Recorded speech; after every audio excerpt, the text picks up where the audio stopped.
everybody, and welcome back to the Chilluminati podcast, episode 102. As always, I'm one of your hosts, Mike Martin, joined with my two co-hosts, Alex Faciane and Jesse Cox. Bing, bing. What's up? Bong, bong, bong.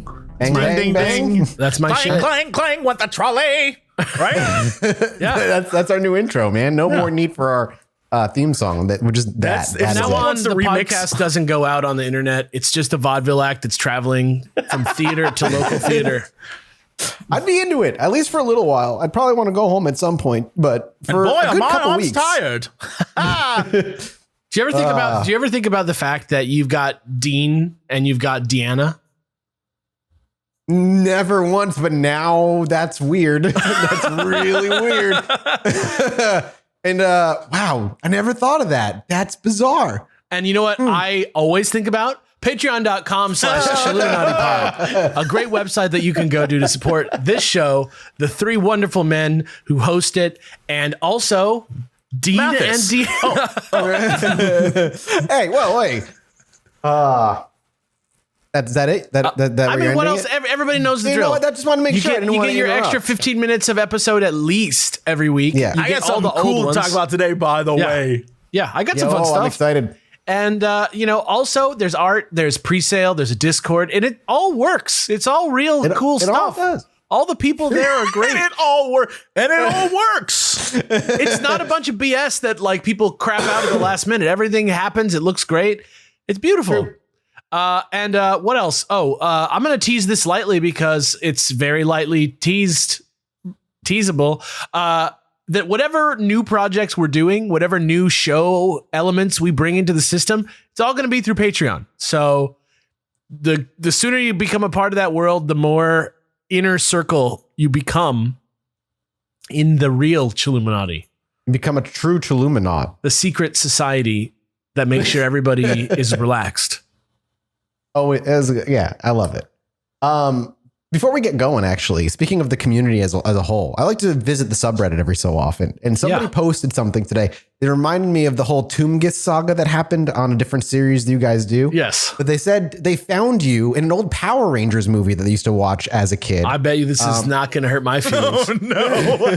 At first I was no. Wait, Alex in Power Rangers? I look like a stoned monkey, so it's all good. Don't worry about it. What is this? That's what they posted. I just wanted to put it out there because it just reminded me. What is this? It just looks like a Oh my God.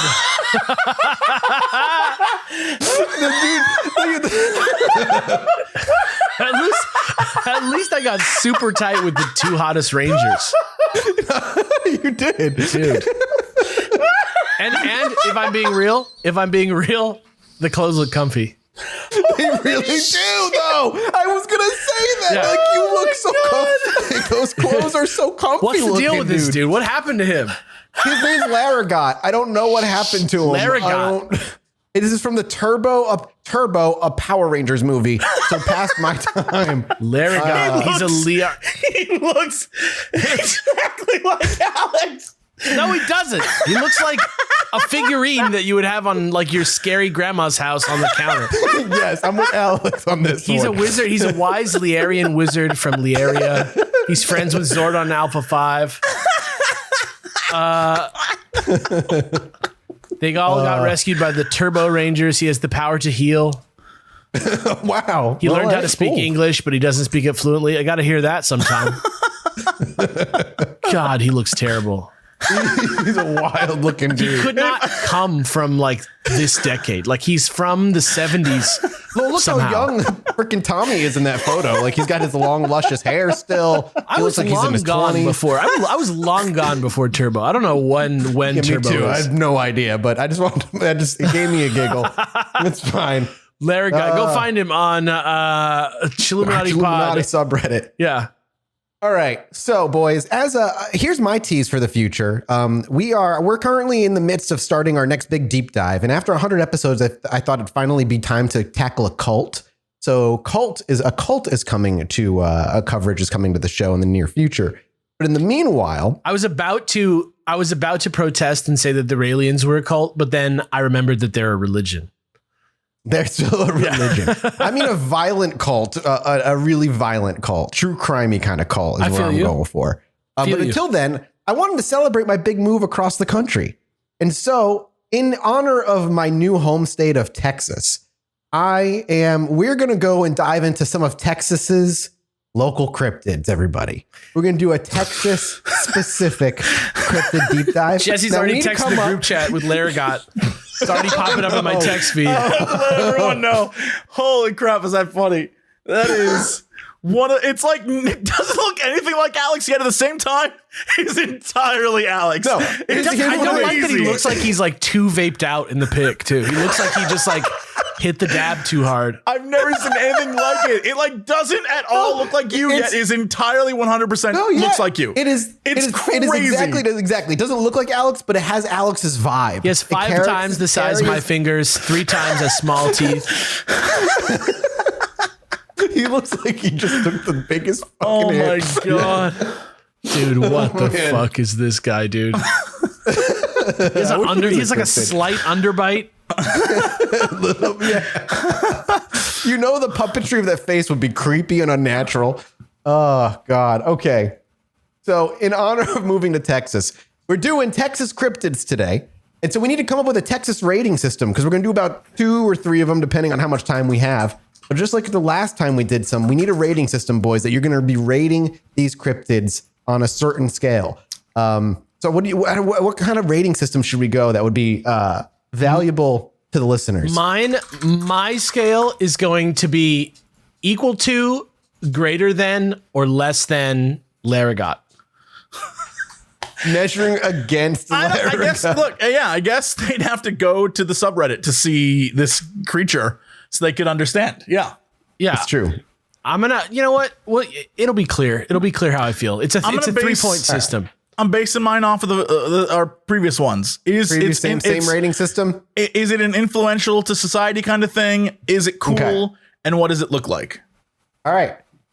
Let's start then with the donkey lady of San Antonio. 10 out of 10.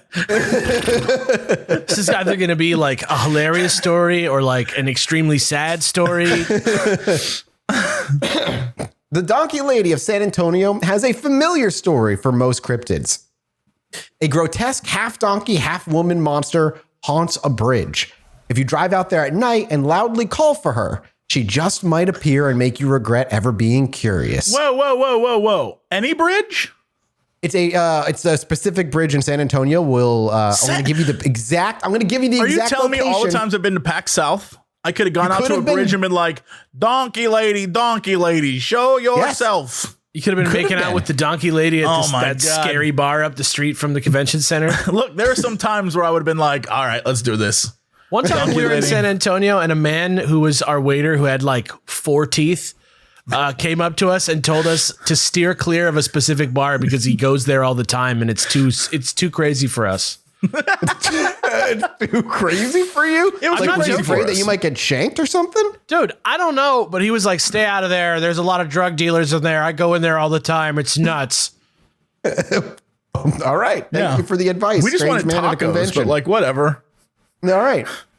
Well, like most cryptids in these little bundle episodes we've done, or we're going to end up doing, there's very little in terms of like proper traceable origin. The best I was able to dig up is 2 separate origin stories for her. The first was that Donkey Lady was a tragic victim of an enormous fire in her home. What started the fire and why have countless theories and possibilities, but one of the most accepted was that it was the husband who was out to kill her, perhaps attempting to leave his whole life behind in the process. Tragically, however, the woman survived, monstrously disfigured. Her hands were fused together into black hooved appendages. What? And her entire face melted and sagged off its bones, scarred, looking akin to a donkey, hence the name. The other explanation is a whole lot less physical and a lot more spectral. The donkey lady was once a normal, everyday woman who had a pet donkey that she truly loved. What? However, no, it's not going that way, I promise. However, her neighbors, annoyed with the animal, took it to the river and drowned it under the nearby bridge. The woman tried to stop them, only to become a victim of them herself, and her donkey died to a donkey hate crime.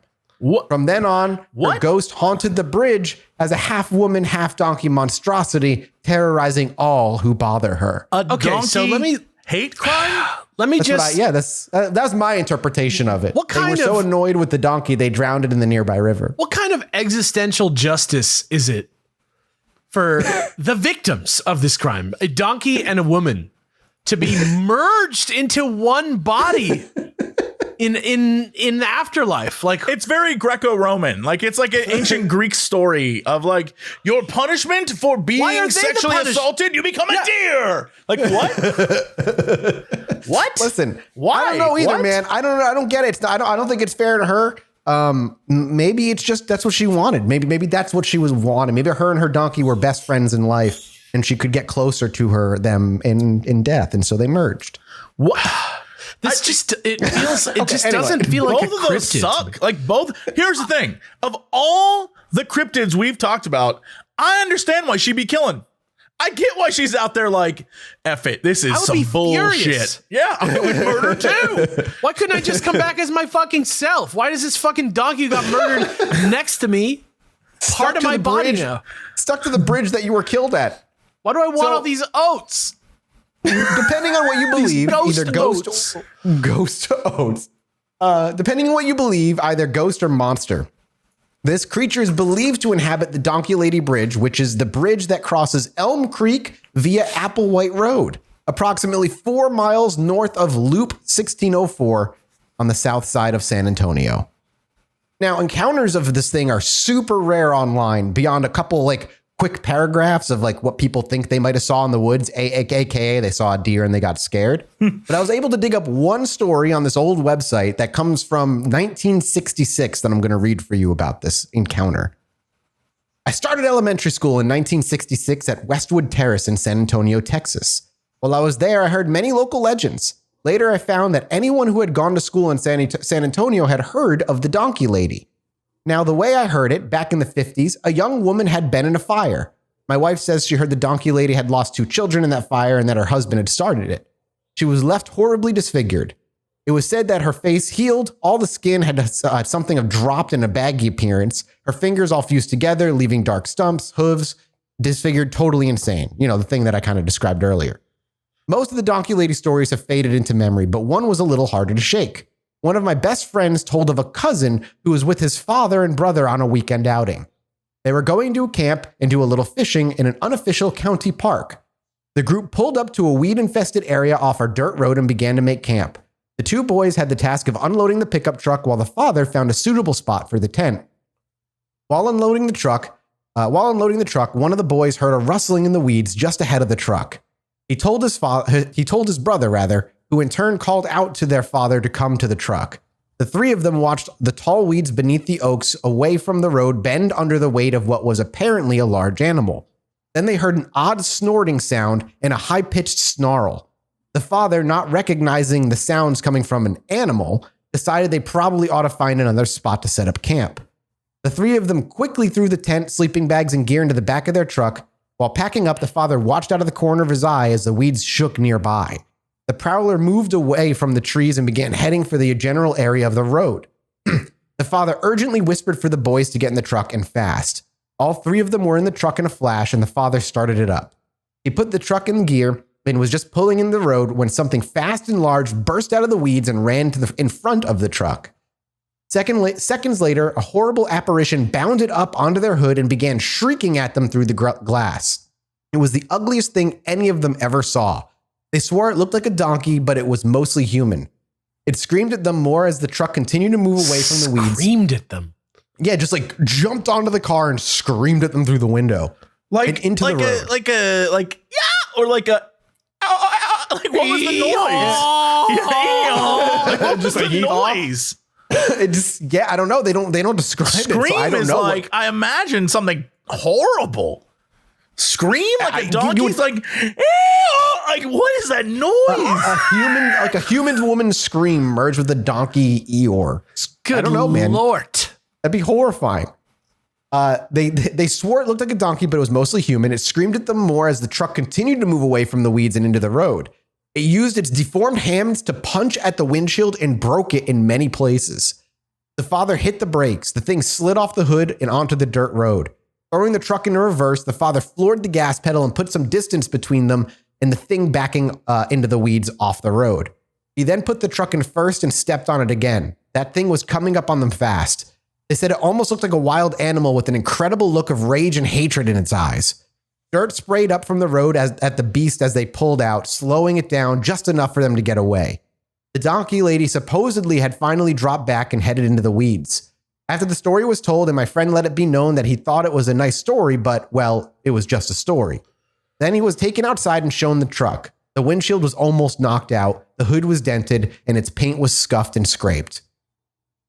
So there's one of the bigger stories that can be found about any encounter with this particular donkey lady. This particular author did have a supposed encounter, which I'll read. It's much, much shorter. You can make of it what you will. I had an incident similar to the one that was submitted before. One weekend in 1989, some friends and I were driving around in the 1973 Impala that one of them owned, as we usually did. We were showing the younger cousins of the driver, Todd, around. They had turned 13 that year and were being inducted. That's in quotes. I don't know what that means. I don't like the way that's in quotes, but hey. We decided to drive to Donkey Lady Bridge, partly since we had never been there, partly to give them a good scare. Any child, particularly the southeast side ones, that have grown up in San Antonio knows about the Donkey Lady. There was even a phone number you could call to hear her. So they laughed and agreed to the idea. We drove out to the bridge, turning off the headlights before we were actually on it. It is very eerie out there at night. It was much more because of the almost full moon barely lighting the bridge. Todd started to slowly advance across the bridge when a figure appeared seemingly from nowhere in the middle of it. He stopped the car and we whispered speculations as to who or what it was. We were not expecting to see anything, much less this. Todd placed the car in gear again and, honking his horn, slowly inched his way toward the figure, which promptly vanished. The car was stopped again, and this made us shut up. Todd sat listening to our suggestions to back up or gun the car to the other side when something landed on the hood of the car. Everyone screamed and Todd slammed the car into reverse and floored it. The dark figure rolled from the hood and Todd didn't stop until we had reached the main road and made our way to Denny's on Southwest Military near I-10. The safest place. Right? Anyway, go to Denny's. It's the Waffle House of the West. Getting out, we all stared at the hood, which now sported two very deep dents. No one had an explanation of just where the figure had dropped from to make those. We went inside to eat, but just decided to call it a night. Todd took his car to the body shop the next day and had to replace the entire hood. The dents were too deep to pound out. And that's it. That's the story. So there you go. There's your first of our little grab bag of Texas cryptids. How do we rank them? Oh, man. Okay. I like the donkey lady. I like the name. You know what I mean? Like, yeah, it's a pretty straightforward name, self-explanatory. It's fun. It's unexpected. It has a silly sound to it, right? I like the imagery. We've got already like the sound of like a horse's, like donkey's, like voice is very like out of context, like a very upsetting sound, right? Imagining that mixing with the blood curdling screams of a lady, not to mention like a big ambulatory monster that can like jump around. It's straight up like out of a horror game or something, right? Like this is something we can all visualize, you know. Yep. Very creatively done. There's not really a horse cryptid that's like this. Like you got the old ones, you know, you got like the unicorn or something like that, or the Pegasus. But this is a much more fucked up creature.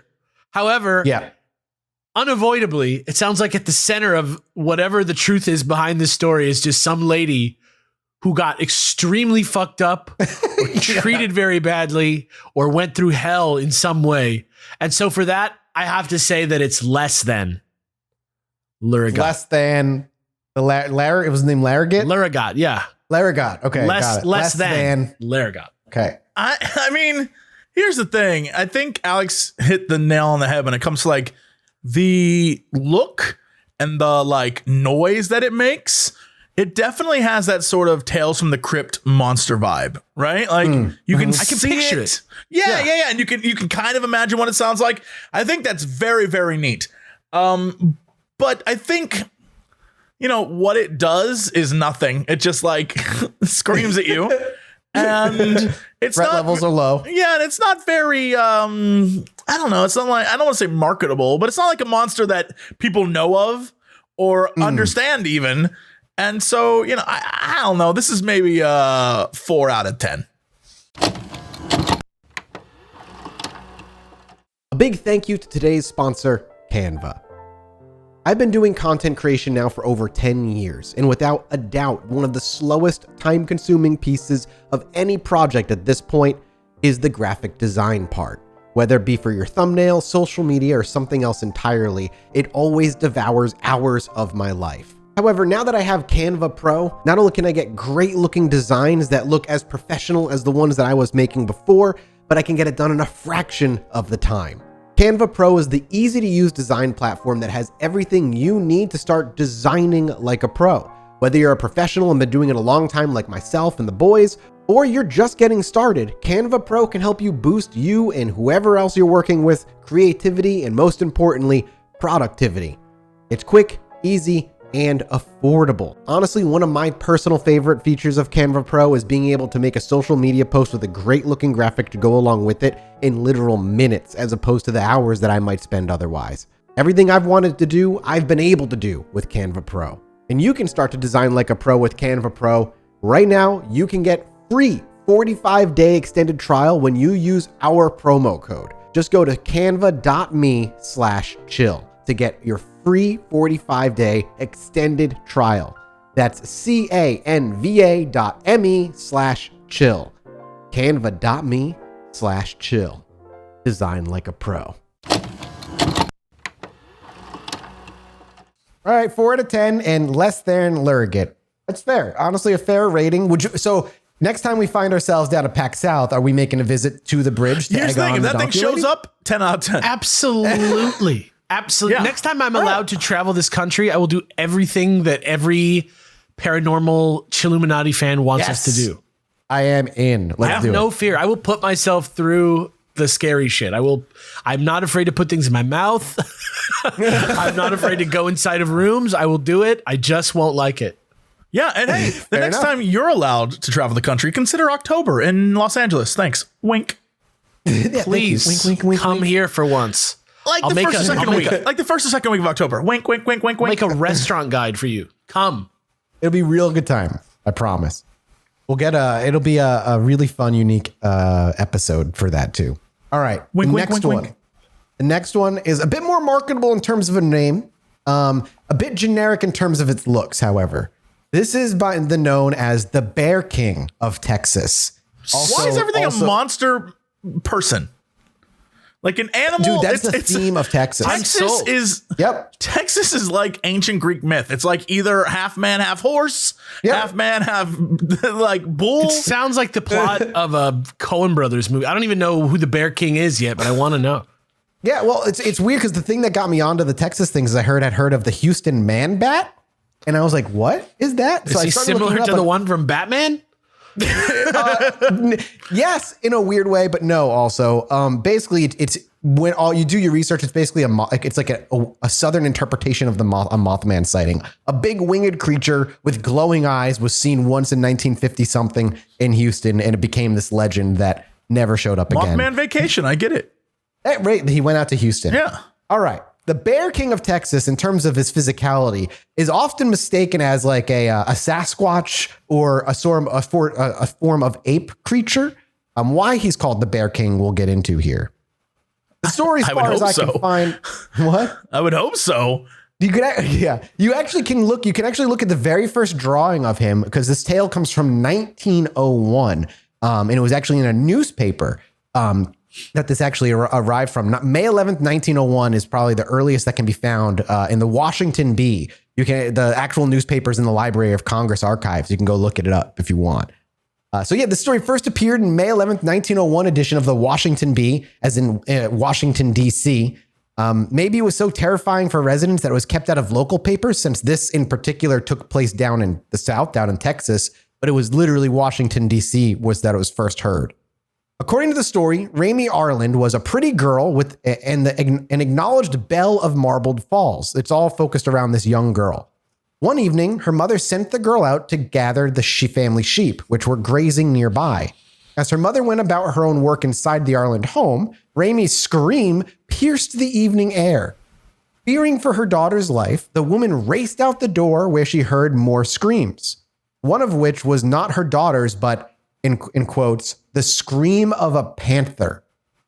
Thinking that Raimi interrupted a mountain lion attacking the sheep, the girl's mother dashed back into the house, grabbed a gun, and charged into the woods. She searched the area but found no sign of her daughter. Distraught, the woman returned home to gather others for a search party. Can you imagine having to run into the woods with a gun, being like, oh shit, and like, yeah, I gotta go shoot this motherfucker. I gotta go shoot a cougar that's eating my daughter because she was tending to my sheep. Yeah. The early 1900s sucked. It's just not a good time to live. Folks ended up combing the woods through the night, but could not find her. Not a single trace, no blood, no shredded clothing, just zero sign, like she vanished into thin air. According to the story, as Raimi was tending the sheep and making her way along a trail, a, quote, large black bear suddenly appeared in front of her. The bear, wanting nothing to do with the girl, sprinted away.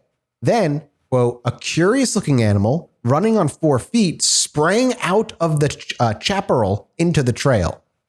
It was not a bear. Raimi thought it looked somewhat human, recalling a Kickapoo legend about the Bear King.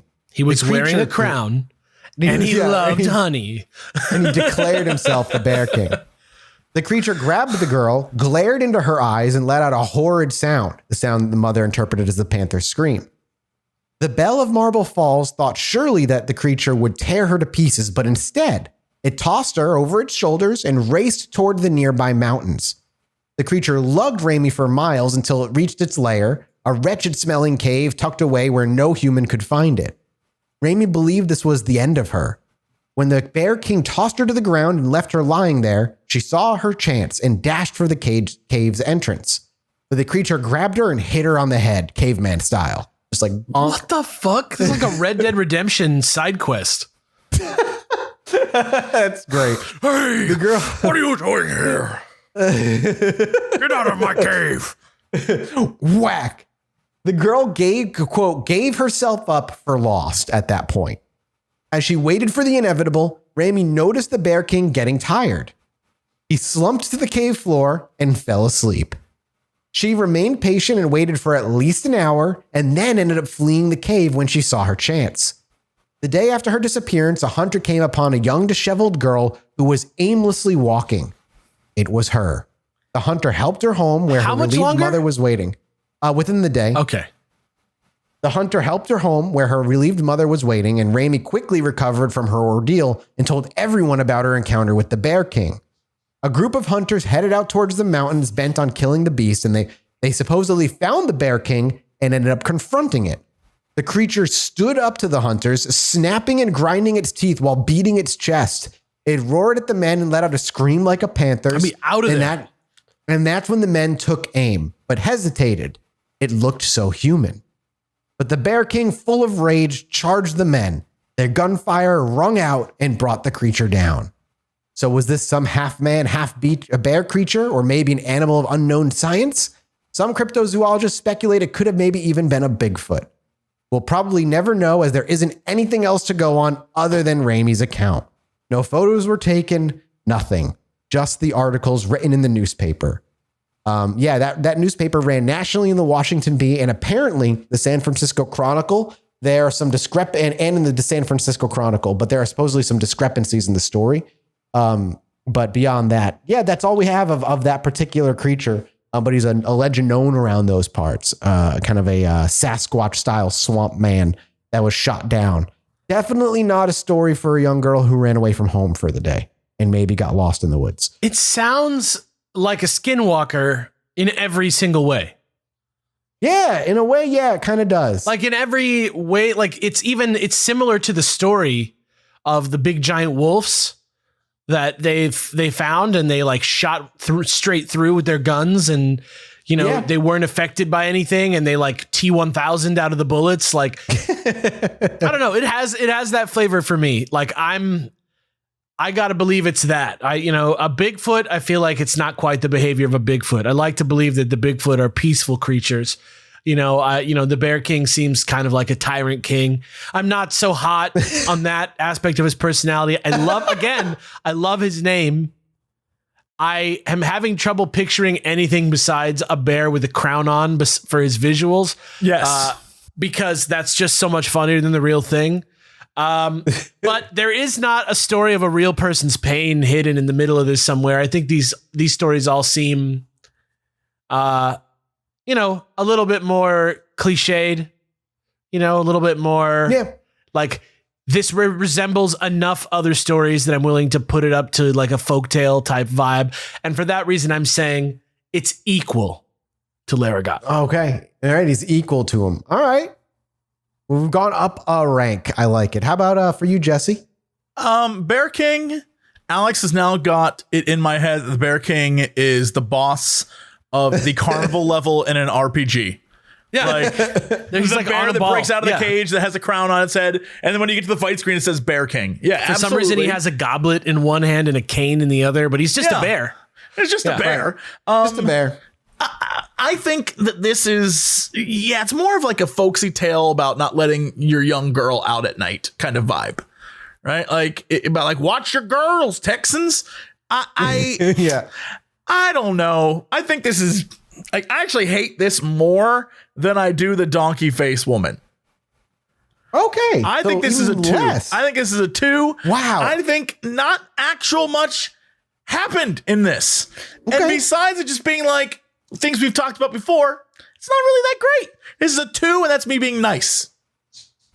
All right. Wow. Well, the judges are just not particularly having it, or at least one of the judges is just not having it with him. We'll have to move on to the next contender. I mean, you gotta be real with these monsters. You gotta let them know. You know what? You made a good point earlier. In Texas, all of the cryptids are some sort of animal or beast. You shouldn't ever make broad statements about Texas. It will never end well for you. You're going to get run over by like a tide. I live here now. I'm allowed. That's fair. Yeah.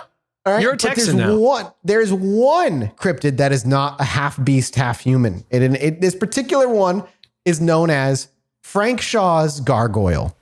Now this is already looking up. We're already getting Is it an IP? Is it an owned IP? It's an IPA is what it is. Is it like American McGee's Alice? Like, or is that very little known about? Let's read them out. Sid Meier's Civilization. There's a little bit less known about this particular one, but I'd be remiss to ignore it. Frank Shaw's gargoyle is a bizarre monster sighted in 1986. Frank Shaw. A NASA employee had a horrifying encounter with a winged, jet black, malevolent monstrosity, an encounter that would haunt him for the rest of his life. On a blustery evening sometime in 1986, Frank Shaw, a NASA archivist at Houston's Johnson Space Center, claimed to have had a terrifying run-in with a creature that seemed to hail from beyond mythology. While information regarding this case is admittedly sparse, Shaw's daughter, Desiree, would eventually reveal the details of this mysterious run-in to author Nick Redfern in 2004. Desiree testified that she first realized that something was dreadfully wrong when her father returned home late one night after working at the Space Center. While neither Desiree nor her mother were particularly alarmed by Shaw's tardiness, as he often was required to work into the wee hours of the morning, they were both dismayed by his alarmingly apprehensive demeanor. The pair attempted to comfort Shaw, who was eventually able to compose himself enough to regale them with a terrifying tale of his brush with the unknown. According to Shaw, he was walking to his car at the end of his shift when he happened to glance up and see a ghastly black, gargoyle-like figure perched ominously on the edge of one of the Space Center's buildings. Shaw claimed that he was frozen in horror at the sight of the astounding apparition, which, according to his description, was a jet black humanoid that seemed to have a large cape draped across its shoulders. As if that weren't bizarre enough, he claimed that he saw 2 massive bat-like wings sticking out of either side of the fabric, or perhaps it was wrinkled flesh, of what he perceived to be a cape. This is like Disney's gargoyles. That's exactly what I was going to say. It's like, I love this. This is how great. The little wings like come in front and they like hook on like capes. Hook in the front. Yeah. This description seems to bear at least a passing resemblance, not only to the notorious Mothman, but also to the Owlman of Cornwall, both of which are said to be winged humanoid creatures which elicit an irrational fear in those who witness them. There is a chance that it may also be associated with the ape-faced cryptid known colloquially as the Big Bird, which terrified the residents of South Texas Rio Grande Valley just a decade prior to this. The Big Bird? The big bird, boy. Yeah. Was he roommates with like a big furry elephant? I don't think like so, to but count? we have to ask. I think they separated a while back. How Shaw came to Shaw would later assert that he believed that this being actually seemed to be savoring the fact that it managed to inspire such a terror in him. How Shaw came to that conclusion wasn't actually explained. It was at this point that the gargoyle seemed to unfurl its wings, which Shaw stated made a crackling noise as it took flight in the powerful howling gusts. The sound of the crackling wings seemed to snap Shaw out of his stupor, and he turned and sprinted toward his car. In what must have been the longest moments of his life, Shaw fumbled with his keys, unlocked the door, dove inside, started the engine, and drove into the blackness of the night, too terrified to even look back to see if he was being pursued by this winged ebony atrocity.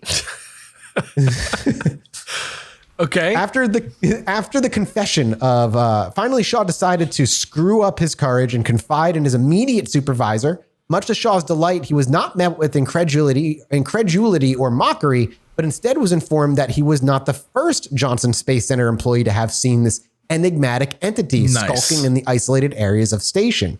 In fact, Shaw's boss revealed that a secret file had been opened on the creature just a few months prior to Shaw's sighting. The supervisor stated the file had been created in response to the gruesome deaths of two of the base's German shepherds. Apparently, the corpses of the hideously mutilated and exsanguinated canines had been discovered in exactly the same area where Shawn had seen the gargoyle.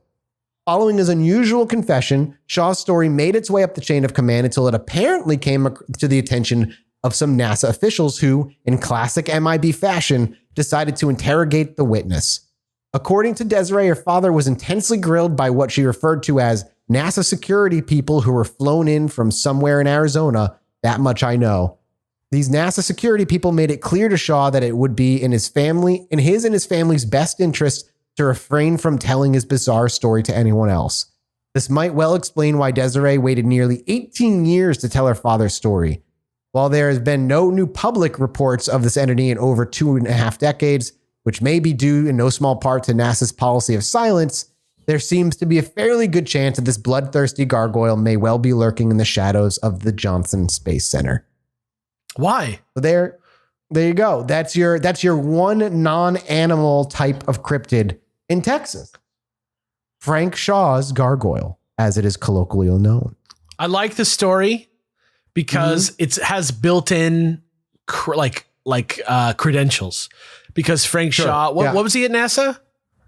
The research dude. So he was archivist. He was an archivist. So he was a educated guy, knows what's going on, rationally minded type of individual, works at NASA. Yeah. He still sees this at NASA and allegedly is visited by NASA, who warns him not to talk about it, right? That's already a really cool story.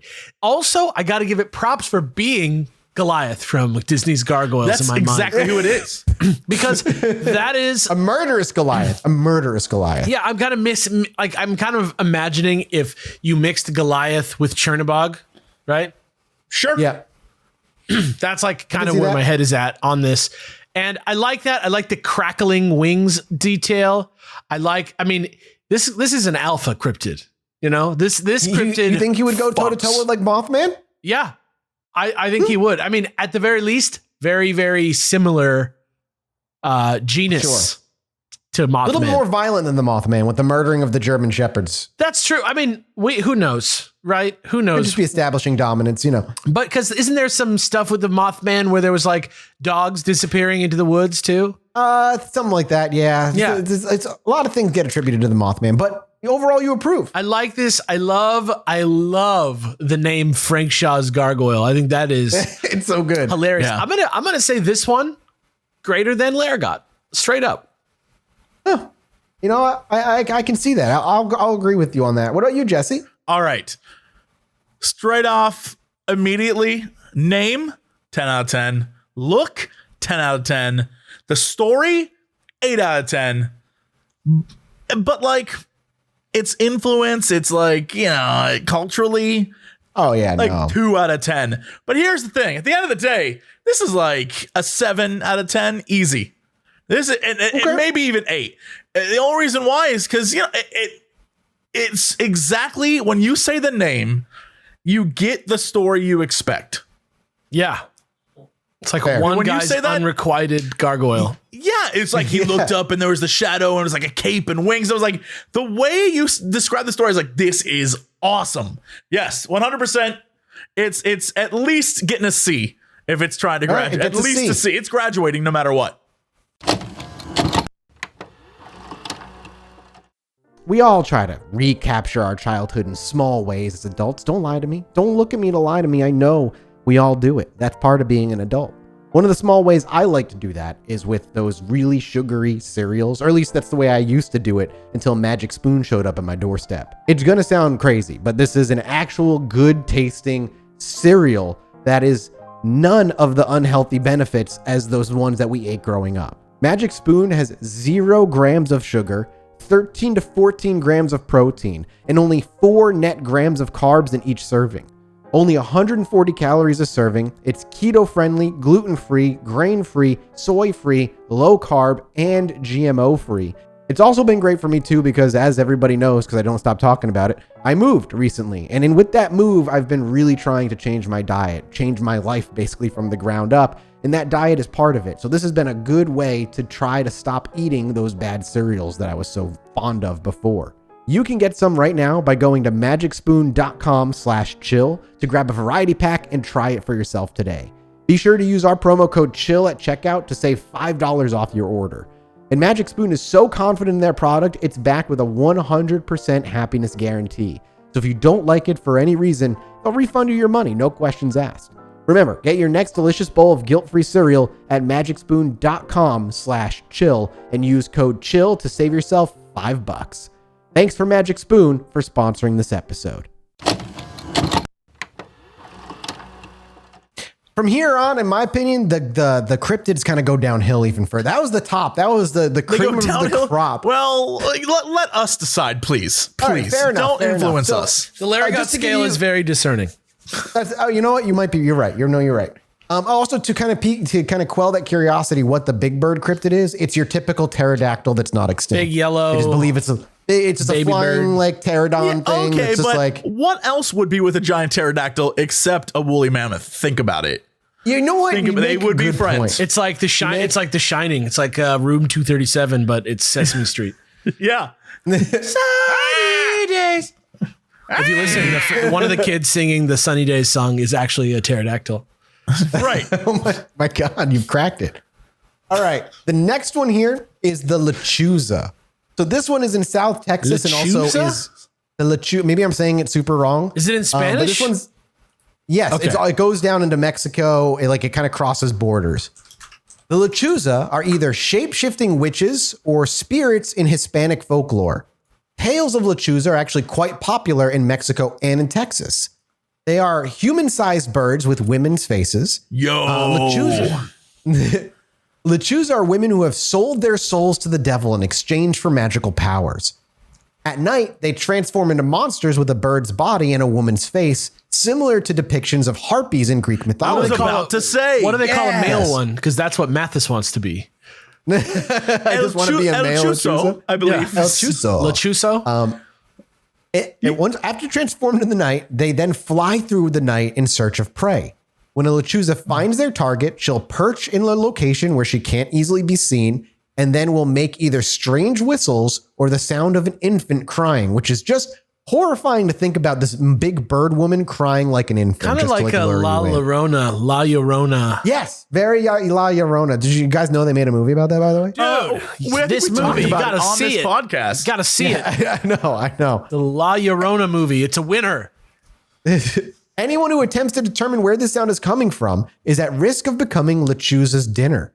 Lechuza will then swoop down and carry off the confused and horrified individual.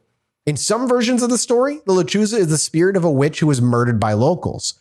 Her spirit returns in the form of a bird monster to get revenge. And in other tales, the Lechuza is the vengeful spirit of a woman who is returned from the grave to torment the living and to seek revenge. What? Time out. Why it always got to be a woman? Something terrible happened to her. She comes back for revenge. Why is it's always that? Like 90% of the time, it's always child related too. Like, why is children it get always murdered, a lady who like something terrible happened to her?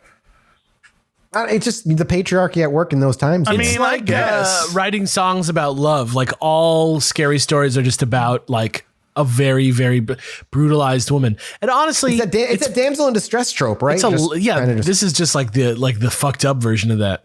Exactly. In modern times, most reported run-ins with the witch bird involve her swooping down at cars driving deserted roads at night. So kind of also that's something similar Mothman encounters have, just like the bird scratching at the roof of the car. So you might be wondering what their powers are. Don't worry. The internet has that answered for you. Thank God. As a witch, Lechuza possessed supernatural powers. One of the powers of the Lechuza is to summon storms. That's fucking awesome because it's like a level 9 D&D spell. Yeah. Sightings of Lechuza are believed to coincide with thunderstorms. Lechuza possess the power to shapeshift into bird monsters at night. They also possess the ability to disguise their voices to appear as if it is the cries of an infant, as we said earlier. Finally, it is believed that hearing the cry of Lechuza is an omen that someone in the household will die, a trait more commonly found in the tales of the Banshee. Lechuza are immune to weapons and bullets and possibly are immortal. In order to defend against them, you have to use salt. Upon hearing the call of a Lechuza, one should immediately begin cussing her out, which I fucking love. What a great like thing to make people do who hear a baby crying in the street, like outside their window. It's you need salt and you start cussing her out. Once you start cussing her out, she's driven away. 2 kinds of salt. You don't go inside to investigate hearing a strange whistle sound or the sound of a baby crying as your primary defense. Don't seek out crying babies. Don't help the babies. Don't seek out the babies, dude. Don't seek them out. Leave the baby alone. Mind your own fucking business so you can just not die. Yeah, so there's the Lechuza. There's your rundown of Lechuza. She literally looks like a harpy in pretty much every piece of art I've seen of him. And it's your typical, like you said, anguished woman cursed for revenge or all this other nonsense. Okay. Okay. Here's how I feel about the Lechuza. I feel like the visual of the Lechuza is incongruous with the rest of what's going on around the Lechuza. The bird woman thing being something that goes inside and like hides somewhere and calls to you. It seems weird. Like, you know what I mean? There should be something a little more insidious about its design. You know, if it's gonna be a type of like thing that lays in wait, you know, like a bird is a hunter, right? Like I feel like it could be creepier in that sense, but I absolutely love, number one, the name is fun to say. Sounds like lettuce, right? Yeah, it's a good thing. It rolls off the tongue real nice. Yeah, Lechuza. I like to say it. Lechuza. And also the mental struggle that it is to decide whether you should save that baby or if you're going to get eaten by a invincible bulletproof bird lady. That catch-22 is delicious. You know, I love the idea of it as a scary monster. Other than I almost would rather the story be that no one knows what the Lechuza looks like, because I like that better than it's like a harpy exactly, but it's just like a stealth mode, like a Metal Gear Solid stealth mode harpy. Yeah, exactly. So I give this one equal to Laragot. Okay, fair enough. Jesse? So I don't know if you all remember the old game Vagrant story, but the harpies, who could forget? But the harpies in that game, for some reason, this is what I mentally pictured when you were talking about this thing. I totally see that. Like, I don't know why it isn't an owl with a harpy with like a lady's head. That's horrifying. But like this level of creepy weirdness is like how I like where the body is the head, but the rest of the bird. And if so it looks like that, a bird. And then I accept it's fucked up.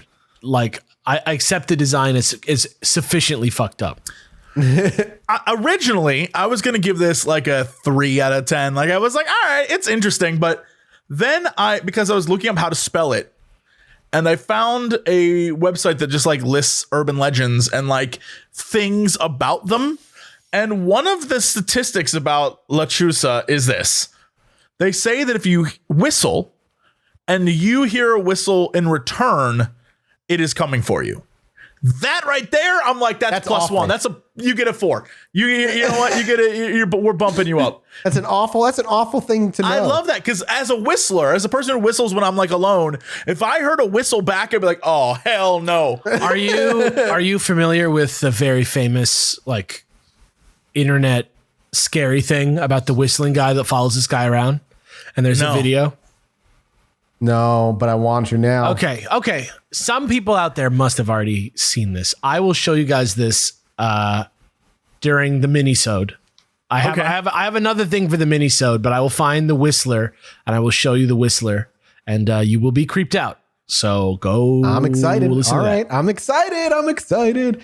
No, I just got into that. I can't. Maybe it's episode worthy, but I'm in the midst of the deep diving into the thing I sent you last night, Alex. Oh my god, dude! It's just a fun one, right? Like it's just wild. It's wild. The vid is good too. Yeah. Oh yeah, it was really good.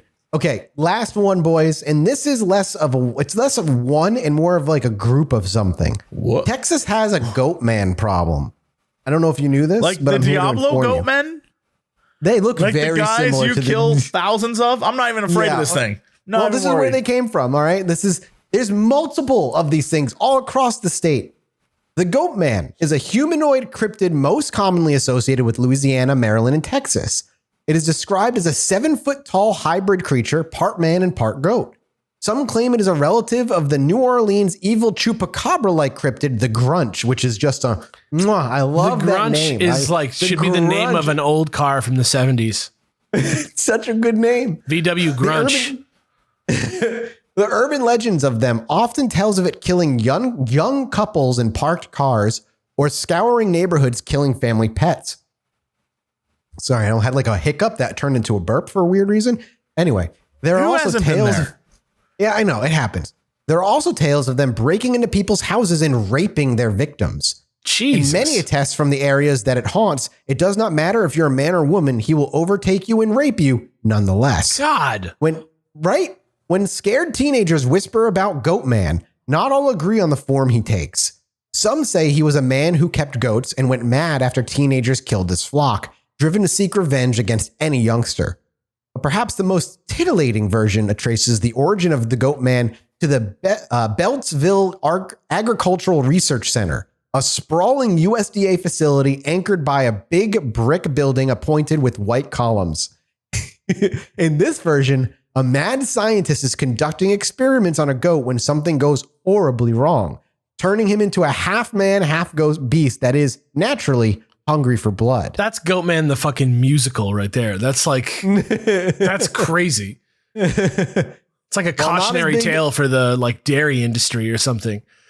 So I say that, but then you go into, if you do further research, there's multiple versions. And then there's goat men of other states like the Waterford, Pennsylvania sheep man, or the Pope Lick monster, or the Maryland goat man, or Proctor Valley goat man. There's so many fucking goat men everywhere. They take your pick, but that is your general rundown of a particularly of a normal goat man that roams the wilds of Texas. Normal goat man. There you go.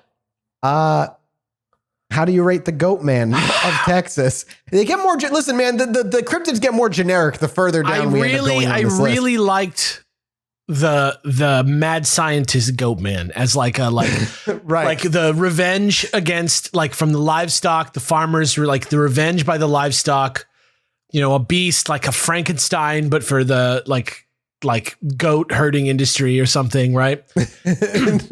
I'm into that concept. The rest of it, it's like, especially after hearing this list of cryptids in a row, I'm very much less excited about the goat man, and the fact that it doesn't have any very good like action-packed stories like the donkey lady or like the king bear with like a lot of running and shooting going on. I have to give it a less than Laragot. I have to. Less than Laragot. I have to give it a less than. Fair. Okay. I think I'm going to shock everyone here. Oh, okay. I think because this is a goat man that there's no talk of like Satan or devils or any of that. That's already a positive in my book. I think that's fascinating. I love the idea of it being a mad scientist thing. I think that's super neat. I think this thing is like it covers all the basics of being like a truly awful monster, right? And its motivations, like it's who knows? Maybe it's just like an evil goat thing. Who knows? I'm gonna say 7 out of 10. Wow. I don't need a story to let me know this thing is like truly awful. It will never be a 10 out of 10, even if it had a great story, because it's still just a goat man. Alex is right. It's like kind of like tame of what it is, like what it is. But I think like the menace of goat men, like that is a very like it's like an awful, like the way you describe it. This thing, it sounds terrible. And I feel like, yeah, it's pretty rough. You know, I can understand why this would be like a scary thing. I get why it's scary. Because just goat men in general are scary. Like that dude who like it was like, come on, kids, hang out with me in this this wardrobe. Scary as shit. I'm not why into they that. trusted. No, I don't know why they trusted that guy, Mr. Tumnus. I'm out. I don't know why they trusted him. Nah, hell no. Yeah, that scared me then. I'm just saying. How are you gonna be naked, but you're also gonna wear a scarf? Yes. What's that about? Yes. That's lunatic behavior. I agree. I would never go with a weird goat man into my closet. Not going to happen. Never. It's not going to happen. And I'm a guy who wears shorts and a jacket. You know, like that's what I do. But you know, that's it for Texas Cryptids, everybody. I got to admit, beyond like the classic like Sasquatch, overall, not just Texas, I think America has a pretty piss poor cryptid game. there's good ones, right? It's just there are good ones. It's a question. It's a question of size. Not many. America. Okay, people always. I'm always complaining about America on the internet because it's a very tumultuous time, right? It's really a fucked up time on the internet, and people literally chime in with their little responses about like, why don't you just like make everybody do this, or why don't you just like put out a law that does this? And I'm like, my dude, Los Angeles, my city, is the size of your country.